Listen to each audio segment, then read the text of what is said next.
Ce grand nu a beau être l'une des vedettes de la vente aux enchères, les commissaires-priseurs Rouillac n'ont reçu pour l'instant aucun ordre d'achat pour ce tableau signé Gustave Courbet, estimé entre 300 et 500 000 euros. Beaucoup de collectionneurs, notamment étrangers, nous ont contactés, ont envoyé leurs conseillers voir ce tableau. J'étais tout à fait emballé, disposé à l'acheter. Et puis, il y a tout un tas de gens qui ont fait du bruit, qui ont calomnié.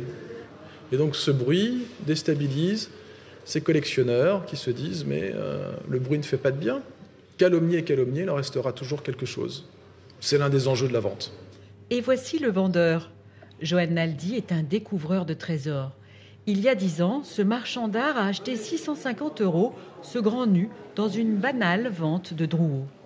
Il l'a fait restaurer, puis il a enquêté pour l'authentifier sans le présenter au comité Courbet, habituellement sollicité avant des ventes internationales.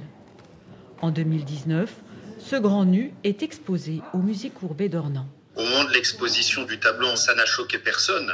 Je crois que c'est l'orchestration commerciale du tableau qui subitement se met à hystériser certains détracteurs notamment.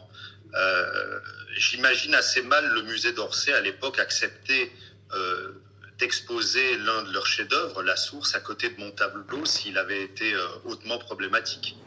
Courbet est un artiste difficile à authentifier. Il a plusieurs écritures picturales. C'est pour montrer la complexité du peintre que l'ancienne conservatrice du musée d'Ornans avait choisi de présenter ce grand nu. Peint comme s'il était inachevé, mais avec tous les codes propres à Courbet. Le fait que la femme soit allongée sur un drap blanc, il y a aussi la présence de l'eau, qui est absolument consubstantielle de la peinture de Courbet dès qu'il s'agit d'une femme nue dans un sous-bois. Et vous avez aussi des particularités physiques. Le fait d'avoir des seins en forme de poire, de taille moyenne et surtout écartés au maximum, c'est une sorte de signature cachée de Courbet. Le tableau est signé là, en petit. Quel que soit le verdict des enchères, Johan Naldi l'affirme. Il est sûr d'avoir découvert un Courbet.